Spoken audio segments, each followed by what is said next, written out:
Big Oak had been there for as long as Collie could remember.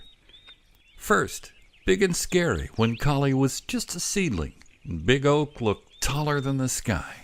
Later, as Collie grew, Big Oak seemed more like a very big older brother, the kind who knows about things that are hard to understand, and who's nice to be near on cold nights like these. Collie and Big Oak were alike in that they were both trees, but very different in most other ways. Big Oak was taller and had leaves that fell to the ground every fall, while Collie was an evergreen with needles instead of leaves, and though evergreens grow to be bigger than people, they seldom get to be as big as Big Oak. Collie leaned a little closer to Big Oak, trying to get warm and to ask a question. For some time now, he'd noticed that all around him were evergreens just like himself. Same size, same height, same color, and growing in straight rows. This didn't seem right, because from where Big Oak stood on back into the forest, there were all different kinds of trees living together in one big jumble.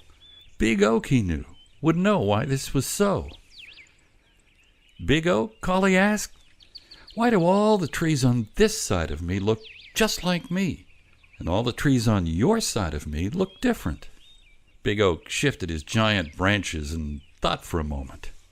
Because someday, he answered finally, you're all going to be Christmas trees. Christmas trees, thought Collie. Christmas trees? What's a Christmas tree? Big Oak expected this question, and he was ready. Christmas trees, he said, are trees that look just like you, except that they're all covered in bright lights and decorative things that hang from their branches. Every year, all over the world, when people celebrate Christmas, they all want Christmas trees. And that's what you and all your friends around you are going to be. This, you see, is a Christmas tree farm. Collie became very excited. He knew he'd just been told something very important, and now he had even more questions. A Christmas tree farm?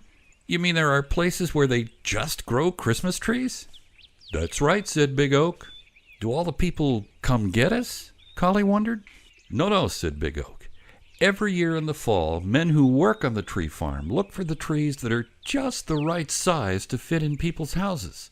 They cut them down, wrap them tightly in what looks like fishnet, and load them into trucks that carry all the trees across the country. Next thing you know, it's almost Christmas, and trees are everywhere for people to buy and take home. Is it fun being a Christmas tree? Asked Collie. Don't know, answered Big Oak. Never been one. But I do know that come December, it sure looks pretty from up here. I can see into the windows of people's houses for miles around, and I'll tell you, you've never seen such a sight. Christmas trees everywhere. Some with colored lights, others with white lights, and all sorts of sparkling, brightly colored things hanging all over their branches. Collie just couldn't stand the thought of waiting. He had to be a Christmas tree tonight. How much longer before the men take us? He finally asked Big Oak. Hard to say, Big Oak answered slowly. But you and your friends look just about the right size to me, so either you'll be leaving any day now, or they'll take you next year for sure. Big Oak was right. The trucks with the men and their saws arrived the very next day and began gathering up the trees one by one until they reached the corner where Collie stood. This is it, he thought excitedly. In just a few days, I'll be a beautiful Christmas tree in someone's house, and maybe Big Oak will see me through the window. But one of the men pointed to him and spoke to the others, and as Collie watched in surprise and growing sadness, the men loaded their saws back on the trucks and left. They were finished.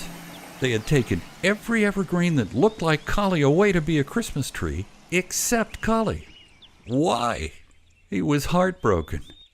Big Oak didn't know why Collie had been left behind either.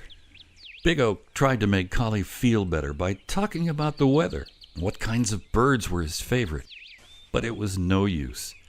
Collie kept asking Big Oak to tell him about all the Christmas trees he could see and how pretty they were. The more Big Oak would tell him, the worse Collie would feel, but that didn't stop him from asking again and again. He was a failure as a Christmas tree. I'm ugly. That must be it, Collie finally decided. Big Oak assured him he was not. In fact, he said with a chuckle, he thought Collie was pretty handsome for a little old Colorado Blue Spruce. Big Oak, you see, thought nobody was better looking than an oak tree. Collie even asked Big Oak how the whole idea of Christmas trees got started, not really expecting Big Oak to know, but he did. "My grandfather watched it happen right here in this part of the country," Big Oak said proudly. "For hundreds of years in a faraway place called Europe, people often decorated cut tree branches during different festivals that came along every year. Then, in a country called Germany, people began to set up and decorate small trees on top of tables for Christmas. By the year 1800, this custom had spread to the country of England. From there, it was no time at all before the idea of decorating a tree came to America, but with one big difference. In America, we started using a much larger tree that stood from floor to ceiling. In those days, people used candles on the trees because little electric lights hadn't been invented yet." Hearing all this just made Collie feel worse. He longed for a chance to be part of the rich and colorful history of Christmas trees, and for a reason he still didn't know, he'd been left out. By Christmas Day, Collie stopped asking Big Oak to describe what he could see, and Big Oak knew better than to add to Collie's sadness by telling him about all the warm glow of Christmas lights and human hearts that seemed to cover the countryside on that one day every year. Collie didn't say much after that.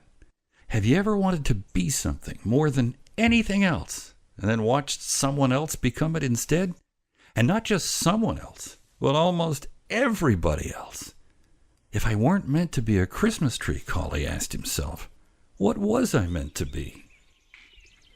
2 months later, Collie got his answer. With the worst of winter only now beginning to give way to the first signs of spring, 2 men came back to Collie's corner one day with shovels and a big burlap bag. They started digging around Collie's roots. "What's happening? Why are they doing this?" Collie asked with rising panic in his voice.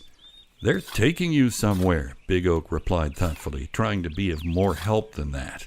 The truth was, Big Oak couldn't even begin to guess where they were going to take his little friend. Collie understood the men didn't mean to hurt him, but that didn't make him feel any better. First, they wouldn't let him be a Christmas tree, and now they were taking him away from the only home he'd ever known, and worse, away from Big Oak. How could so much sadness come to one not so very big tree? Big Oak saw that Collie needed his help right away. With no time to plan what he was going to say, Big Oak began to speak. "It doesn't matter now where they're going to take you," he said, hoping that Collie would find a way to believe him. "What matters is that you're being taken somewhere to do something that you can be sure is more important than just standing next to me day in and day out. This means you'll have a job. And a job is where you stand as tall and as proud as you can while doing the very best you can every day. If you can be very brave and do as I've just told you, then you'll feel very good inside. And your fellow trees will look up to you as someone to admire, and they'll want to be your friends too." This was a lot for a young evergreen to think about, and Collie did just that as the men continued to dig around his roots. By the end of the day, the men had lifted Collie from the ground, wrapped his roots in burlap, lifted him onto the back of the truck, driven him down the road to someone's house, and planted him there in the front yard. Collie felt terribly alone and homesick. The only bright spot was looking back down the road from where he'd come, where he could still make out the towering branches of good old Big Oak. They were too far apart to talk to each other now, though, so that meant never again asking Big Oak about things he didn't understand. He was really alone. Then, remembering what Big Oak had said, Collie stood as straight and tall as he knew how, determined to be the best front yard tree anybody ever had. It wasn't long before the family in the house noticed this, and they came to like him a lot, often standing in front of him and saying the nicest things about him. When Christmas came around again the next year, they even strung lights around him. Collie was happy about that, but he still wondered why he couldn't be the real Christmas tree that stayed indoors. And so it was that one after another, the winters came and went. With every year, Collie grew taller and bigger around, and it wasn't long before he could see that he was much too big to fit into anyone's house. He'd never be a Christmas tree. But somehow, as he grew older, that seemed less important. He had new feelings that at first he didn't understand and he wished would go away. Once, being a Christmas tree was the only thing he cared about. But lately, he'd begun to notice other things, like how pretty it was when the sun came up in the morning, and what a wonder it was to watch baby birds hatch from their eggs and begin to grow right there in his own branches every spring. Sure, he still felt a twinge of envy whenever a family would drive by with their new Christmas tree, but Big Oak's advice had served him well. He was tall and handsome, felt good about himself, and he cared about the world around him. You can imagine Collie's surprise when, after several more winters, another crowd of men pulled up in front of his family's yard and once again began to dig around his roots. Collie became about as angry and as sad as anyone could be. Hadn't he been a good front yard tree? First, no one had wanted him as a Christmas tree, and now they were taking him out of the yard. Where do they take trees they don't seem to want for anything, he cried. Poor Collie had hit the lowest point in his life. By the time the men had lifted him onto the truck and pulled off down the road, he was too lost in his own sad thoughts even to care where they were taking him. He scarcely noticed when the roads became wider and straighter, with cars moving by all around him, or when they pulled off the highway and began slowly to make their way through a big city, or even when they pulled up in front of the biggest white house Collie had ever seen. Only when a large crane began to lower him into a freshly dug hole near the big white house did Collie begin to see that there was something quite special about all this. He still missed his home, and it was scary to think of having to get to know all the new trees around him. But he could see that a kind of adventure was happening to him, and he had to admit he found this exciting. Collie looked around for a friendly-looking oak tree, just like Big Oak, to talk to. Not one of them was as tall as Big Oak, and they weren't all that friendly either. He could see he was going to have to be the one to speak first if he were ever to have any friends, and if he were ever going to find out where this new home was. Finally, a stately-looking elm tree caught his eye. Though he could tell that the elm was no friendlier than any of the others, there was something about the respect the other trees were showing him that told Collie he was someone who would know the answers to his many questions.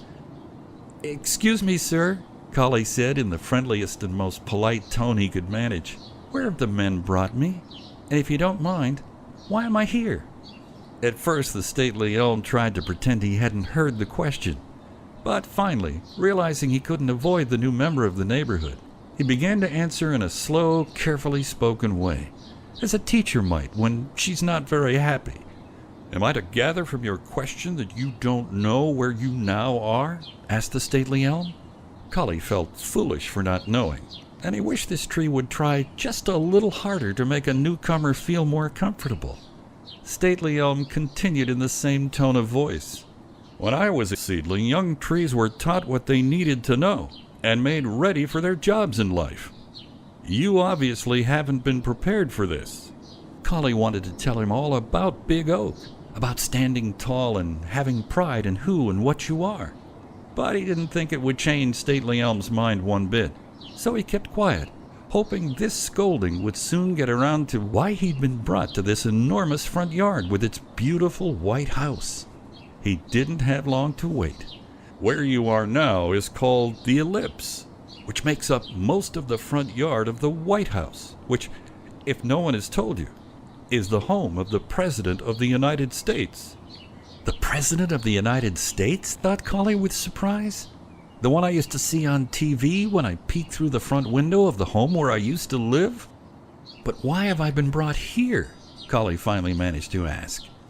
"You are the new national Christmas tree," replied Stately Elm.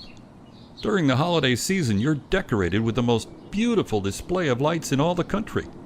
And the president himself switches on the lights in a very big ceremony held one night every year. Well, how would you feel if you were an evergreen and someone told you this?" At first, Collie couldn't believe what he'd just heard. A Christmas tree? No, wait, the national Christmas tree? Him? After having given up years ago, now he was the #1 Christmas tree in the whole country. Here was a very large lawn, and over there was a grand-looking city. Stately Elm must be right. Collie wanted to jump up and down and shout with joy. Oh, how he wished Big Oak could see him now. The new national Christmas tree. Wow. In a very real way, continued Stately Elm, you are a yearly gift from the first family to the American people. The first family? Collie asked with a quizzical look. Is that what they call the president's family? The first family? That's right, answered Stately Elm, who still couldn't believe that a tree who knew as little about things as Collie could be given such an important job. Well, if they're the first family, said Collie, his voice rising as this new thought pleased him more and more, then that makes me the first Christmas tree. The big city where Collie lives now is our nation's capital, Washington, D.C. And if you ever get a chance to visit there, be sure to ask the tour guide at the White House to point out the national Christmas tree. Collie likes visitors, so be sure to say hi.